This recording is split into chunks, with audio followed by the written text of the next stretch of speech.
Hello అండి. ఈరోజు snack అయితే జున్ను అండి. నేను ఎప్పటినుంచో అనుకుంటున్నాను జున్ను చేద్దామని. ఈ రోజుకైతే కుదిరింది. మన డీమార్ట్‌కెళ్ళానని చెప్పాను కదా! అప్పుడైతే 2 జున్ను ప్యాకెట్లయితే తీసుకొచ్చాను. అందులో ఒక ప్యాకెట్ అయితే ఈరోజు చేసేస్తున్నాను. చా జున్ను పా జున్నే కాదు జున్ను పౌడర్ కూడా భలే ఉంటది. నాకిష్టము. పాల పొడిలా ఉంటది. అయితే ఒక్క జున్ను ప్యాకెట్‌కొచ్చి ఒక గోల్డ్ పాల ప్యాకెట్ అయితే సరిపోద్దండి.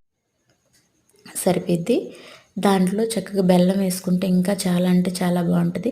మాక్సిమం మన ఊర్లో అయితే చక్కగా జున్ను పాలే దొరుకుతాయి. మనకిక్కడ దొరకడం చాలా కష్టం కాబట్టి పవడతోనే అడ్జస్ట్ అయిపోవాలి తినాలనుకునేటప్పుడు. అదేంటో గాని బయట తినాలంటే నాకంత వర్త్ అనిపించదు. టేస్ట్ కూడా నాకు నచ్చదు. ఇంట్లో చేసుకుంటే మనస్తృప్తిగా కడుపు నిండా తినొచ్చు. అదే మనకు నచ్చినంత తినొచ్చు అని నేనైతే ఈ జున్ను కాంబినేషన్ అయితే భలే ఉంది. చాలా అంటే చాలా బాగా వస్తది. చూసారా ఎంత బాగా వచ్చిందో. మిరియాల పొడి కూడా యాడ్ చేస్తే ఇంకా బాగుంటుంది. మాకైతే మేము నలుగురు ఉన్నాం కాబట్టి 4 అయితే పెట్టేశాను. చూసారా ఎంత గట్టిగా వచ్చింది.